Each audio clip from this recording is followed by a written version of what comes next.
Hola a todos, mi nombre es Gabriel Mejía y yo voy a explicarles un poco acerca de la distribución normal. Bueno, muy bien, entonces vamos a arrancar con una breve introducción. Aquí estamos viendo, digamos que diversas distribuciones normales. La introducción va a ser muy rápida. Como un pequeño resumen, la distribución normal es una distribución de probabilidad de una variable continua, variable aleatoria continua. Se caracteriza por dos parámetros, la media y la varianza. Es simétrica, tiene una forma acampanada, también conocida como la campana de Gauss, y el rango es desde menos infinito a infinito, todos los reales con colas asintóticas. Bueno, en este caso vamos a ver, digamos que las dos mayores aplicaciones de esta distribución. ¿Listo? La primera es que una distribución normal es, digamos que de forma común, la distribución de muchísimas variables aleatorias que nos interesan, ya sea de, por ejemplo, apariciones de un animal en un bosque, ya sea de alguna variable en algún proceso petroquímico, ya sea en alguna variable científica. ¿Listos? Entonces, usualmente las cosas que nos interesa medir como variables aleatorias pueden llegar a tener una distribución normal. Digamos que es la más común de las que podríamos pensar en las variables continuas. Por otro lado, tenemos el teorema del límite central. Es digamos que un ejemplo de aplicación que vamos a ver un poco más tarde. Y en resumen, si nosotros sumamos variables aleatorias independientes, lo que va a suceder es que sin importar cuál sea la distribución de la que vengan esas variables aleatorias, si sumamos una cantidad suficiente de ellas, la aproximación al final de la media muestral o de la suma total también va a ser una distribución gaussiana. En términos generales, como ya vimos, nuestra distribución tiene dos parámetros, la media y la varianza. Listo. La fórmula explícita de nuestra distribución normal es la que vemos acá. Esto, digamos que hay una parte muy importante que notar aquí, y es que esta no es integrable. Por lo tanto, si nosotros tenemos el interés de calcular probabilidades por medio de integrales, no podemos hacerlo analíticamente, nos toca recurrir a cálculo numérico. Pero bueno, ya en, digamos que la aplicación real y lo que finalmente sucede en este tipo de cosas es que cuando uno está buscando evaluar una probabilidad en distribución normal, uno hace un procedimiento conocido como estandarización. En este caso es muy simple, al estadístico, que va a ser el resultado de esta estandarización, le llamamos z. ¿Listos? Y se define como la variable menos la media de la población dividido la desviación estándar de la población. En todos los casos, sin importar cuáles sean los dos valores de los parámetros mu y sigma, lo que siempre va a suceder es que después de realizar la estandarización, el estadístico final z queda con una distribución normal estándar. ¿Eso qué quiere decir? Una distribución normal estándar tiene media 0 y tiene varianza 1. Una propiedad muy fácil de verificar, pues teniendo en cuenta, digámoslo así, la fórmula específica de la campana gaussiana es el hecho de que es simétrica con respecto a una línea. En el caso de que no haya una estandarización, es simétrica con respecto a la línea x igual a mu, como lo podemos ver acá. Y una vez se hace la estandarización, vemos que es simétrica con respecto al eje y. ¿Listos? Algunas pequeñas propiedades muy simples son el hecho de que la media, la moda y la mediana de esta distribución son todas iguales a mu, el parámetro. Bueno, dado que ya vimos que es simétrica, um, una de las prácticas que más se utiliza en una distribución normal es medir la probabilidad de intervalos, digámoslo así, simétricos, digamos más sigma y menos sigma, en términos de la desviación estándar. ¿Eso qué quiere decir? Normalmente se coge la media de la población y se hace un intervalo de sigma alrededor o de múltiplos enteros de sigma. Y uno puede ir viendo aproximadamente cómo las probabilidades de estar dentro de ese intervalo, es decir, el área de la curva abajo de esta distribución de probabilidad, va, digamos que aumentando a medida que cogemos un intervalo mayor. Eso es esperable, por supuesto. Sin embargo, algo muy interesante es que las probabilidades van aumentando de forma muy rápida, ¿sí? Con respecto a los avances en sigma. Entonces podemos ver, por ejemplo, aquí que si solo cogemos un intervalo de sigma y menos sigma, la probabilidad de estar dentro de ese intervalo la podemos ver acá, 68.26%, pero si cogemos dos desviaciones estándar ya es 95.44 y si cogemos 3 es 99.74. Eso es muchísimo. Entonces, en general, siempre que uno sabe que algo se distribuye normalmente, lo que dice para estar bastante seguro es coger dos desviaciones estándar para estimar el intervalo en el que puede estar. Bueno, ahora bien, ya vimos esta, digamos que, cálculo de pequeñas probabilidades con respecto a movernos en intervalos de sigma. Sin embargo, pues en general a uno lo que le gustaría es poder calcular una probabilidad independientemente de si va a coger un intervalo simétrico en múltiplos enteros de sigma. Por lo tanto, lo que uno hace ahí, en este caso, es querer evaluar una distribución normal y la probabilidad de estar en cierto punto, es definir, bueno, primero que nada, estandarizarla. ¿Listo? No, primero hace la estandarización y uno define digamos que z chiquito. ¿Listos? Este z chiquito es un valor específico de la variable aleatoria, un número. Este z grande es, digamos que representa la variable aleatoria como tal.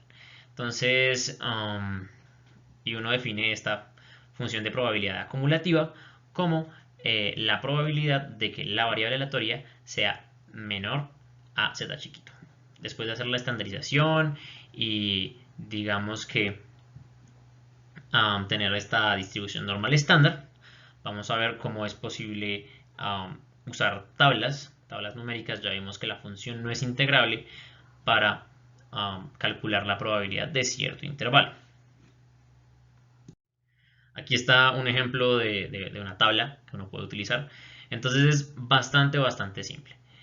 Si ustedes se dan cuenta, aquí nos dice cuál es la probabilidad de que la variable aleatoria z grande sea menor o igual a menor, en este caso estricto, a z pequeña. Entonces si nosotros miramos y definimos z igual a 0, como vimos era la distribución normal estándar simétrica con respecto al eje x igual a 0, entonces necesariamente esa probabilidad es un medio. Si vamos subiendo, estamos agarrando, digámoslo así, una cantidad más grande del intervalo disponible, por lo tanto la probabilidad va a ir subiendo.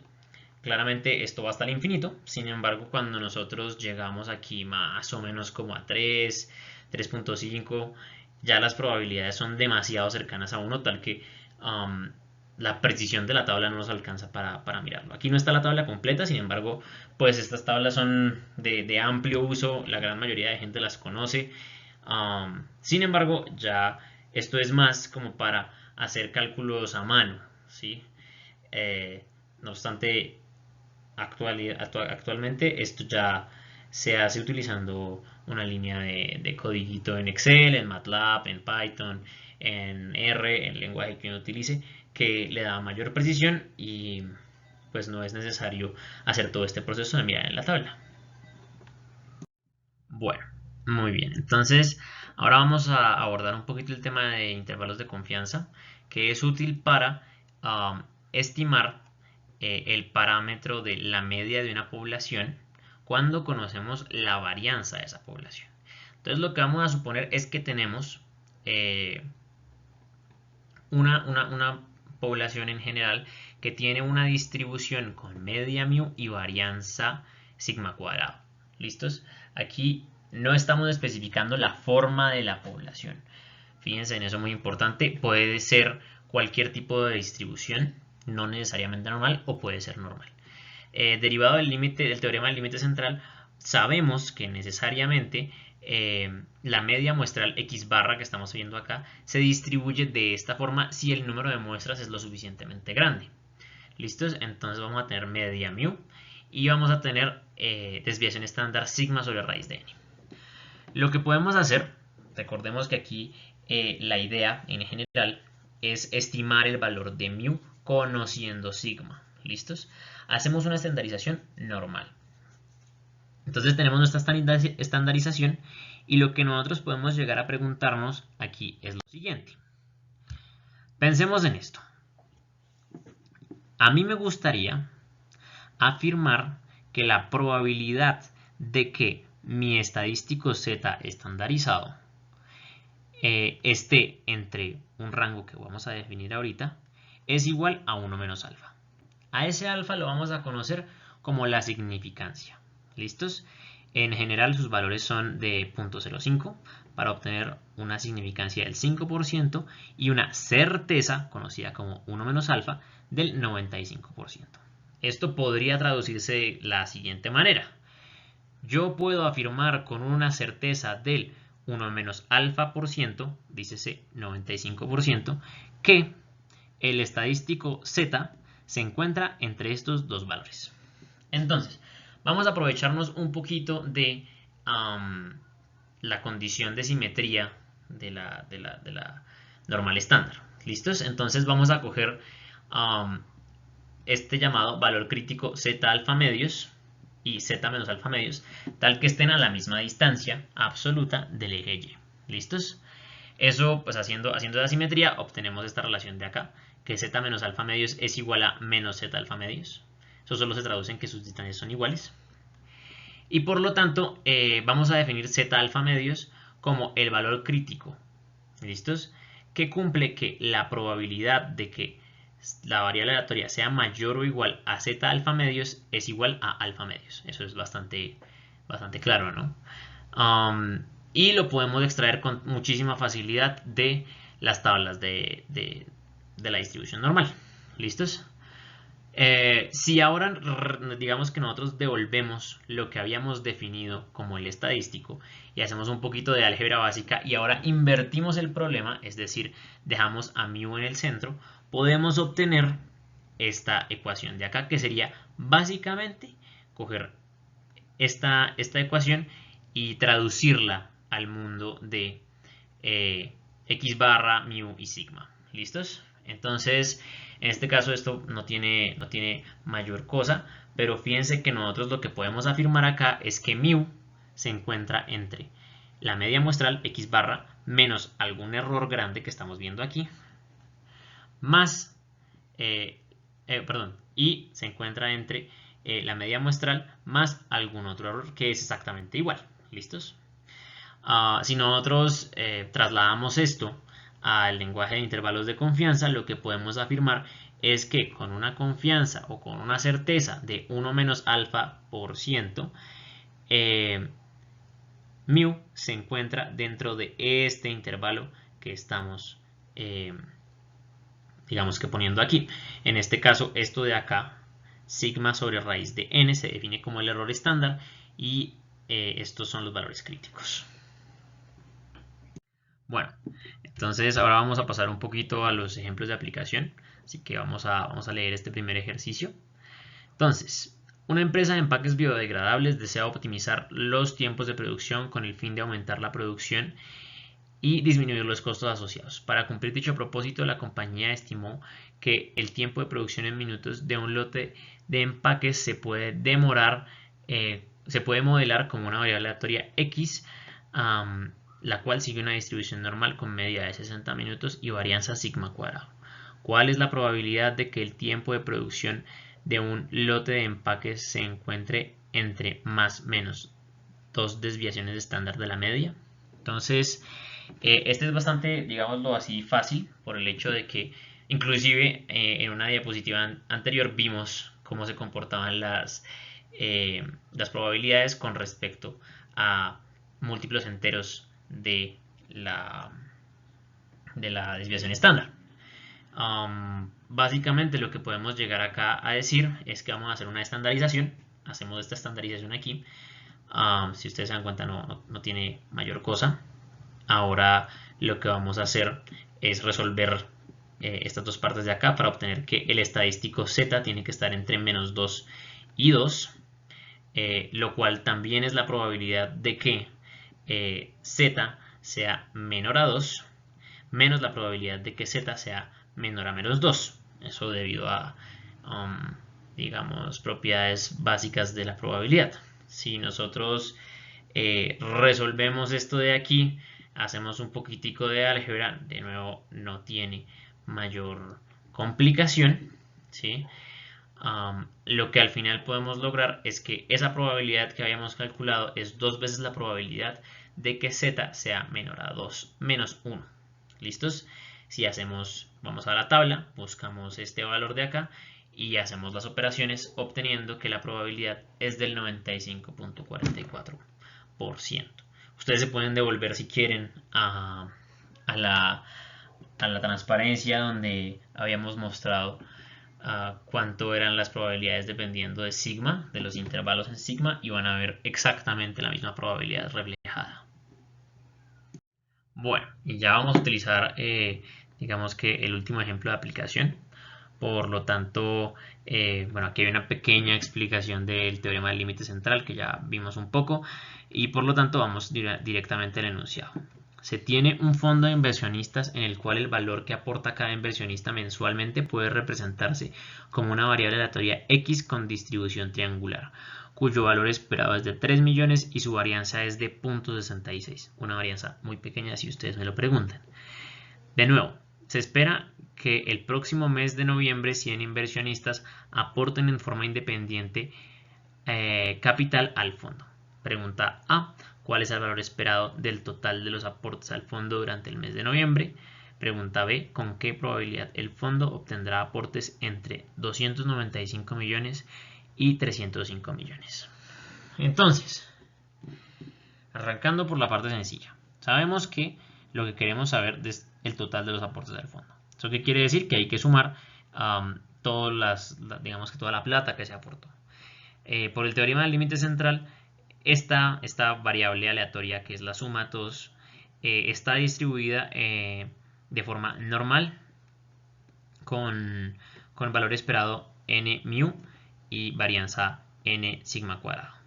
Calculando fácilmente el valor esperado de esto, obtenemos que pues, es solo multiplicar el número de inversionistas por la cantidad que van a contribuir, o sea, 300 millones. Si nosotros hacemos la varianza, que ya es un poquito más jugosa, obtendríamos que la varianza va a ser de 66.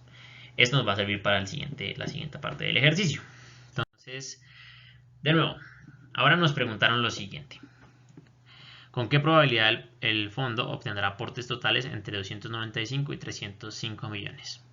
Entonces, nos están preguntando de forma formal esto. Entonces, ¿cuál es la probabilidad de que la sumatoria esté entre estos dos valores? Y pues lo que hay que hacer, palabras más, palabras menos, es ir estandarizar esto, es decir, restar el valor esperado, que ya lo calculamos, y dividir entre la desviación estándar, que también ya la calculamos. En estos casos, pues ahora vamos a obtener la probabilidad en una distribución normal estándar, ¿listos?